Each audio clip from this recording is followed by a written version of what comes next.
Tirourda, ou Avalanche en français, est un village kabyle situé dans la région montagneuse de la Kabylie, en Algérie. Connu pour son histoire riche et ses traditions bien préservées, Tirourda incarne l'esprit résistant et autonome des Kabyles. Enraciné dans un paysage montagneux pittoresque, le village offre un aperçu unique de la vie rurale kabyle, avec ses pratiques agricoles, ses coutumes ancestrales et ses dynamiques sociales qui ont traversé les siècles. Ce texte explore les divers aspects de Tirourda, des origines de son peuplement à son rôle dans la résistance historique contre les occupants étrangers, en passant par sa culture contemporaine et ses défis socio-économiques. Tirourda est niché dans les montagnes de la Grande Kabylie, à une altitude moyenne d'environ 1000 mètres. La région est caractérisée par des collines escarpées, des vallées profondes et une végétation dense qui comprend des forêts de chênes lièges et de pins d'Alep. L'accès au village se fait principalement par des routes sinueuses et étroites, souvent difficiles à naviguer en raison du relief accidenté. Ces routes, bien qu'améliorées au fil des années, restent un défi en termes d'infrastructure, limitant parfois l'accès en cas d'intempéries ou de glissement de terrain. Le climat de Tirourda est typiquement méditerranéen, avec des étés chauds et secs et des hivers très froids, en soulignant les deux hivers les plus violents, celui de 2005 et 2012. Les précipitations sont principalement concentrées en automne et en hiver, ce qui rend les montagnes environnantes verdoyantes au printemps. Les variations saisonnières influencent fortement l'agriculture locale et les modes de vie des habitants, qui doivent s'adapter aux conditions climatiques changeantes.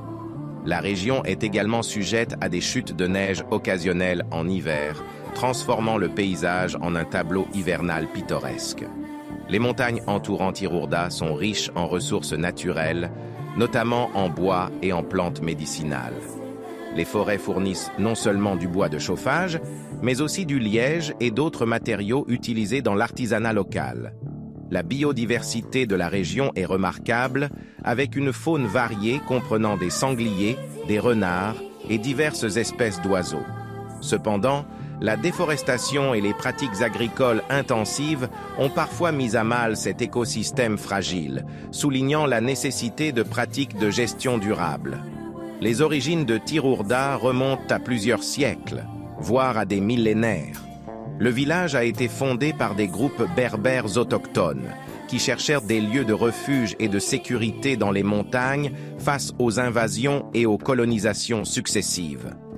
Tirourda, comme de nombreux villages de Kabylie, a été construit sur un site stratégique permettant une surveillance facile des environs et une défense efficace contre les intrusions. Les vestiges archéologiques dans et autour du village suggèrent une occupation continue depuis l'Antiquité, avec des influences romaines, berbères et même islamiques visibles dans l'architecture et les artefacts. Au fil des siècles, Tirourda a été un bastion de résistance contre diverses forces coloniales et impériales. Durant la période ottomane, les habitants ont maintenu une certaine autonomie, toujours en conflit avec les autorités turques. Avec l'arrivée des Français au XIXe siècle, Tirourda est devenu un centre de résistance notable. Le village a participé activement à la guerre d'indépendance algérienne, 1954-1962, fournissant des combattants et des ressources à la cause. Les récits des batailles et des actions de résistance menées depuis Tirourda sont encore racontés avec fierté par les habitants, notamment la bataille la plus connue dans la région, la bataille de Tirourda. Après l'indépendance de l'Algérie en 1962, Tirourda, comme beaucoup de villages kabyles, a traversé des périodes de transformation et de défis. Les politiques de développement rural du gouvernement algérien ont parfois ignoré les particularités de la région, conduisant à des tensions et à des frustrations. Malgré ces défis, le village a réussi à préserver de nombreux aspects de sa culture et de ses traditions, tout en s'adaptant aux changements économiques et sociaux du pays.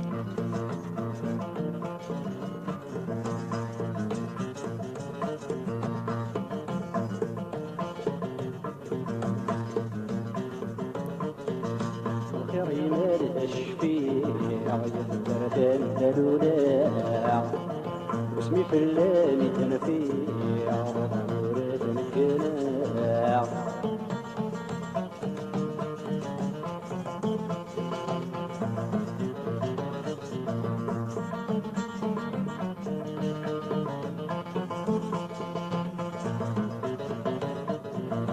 وسن بريد بواسي فما مازالي ثريساق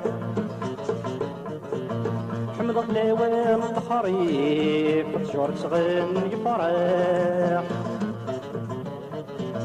وسن بريد بواسي فما مازالي ثريساق حمد اللاوان الخريف تجور تغن يفرح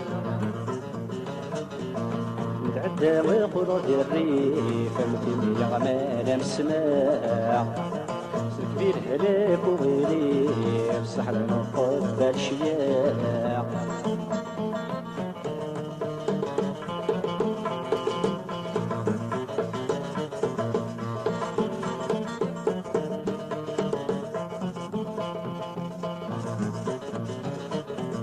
وسنتلان الديوان ما مازال ساقو من تلقاس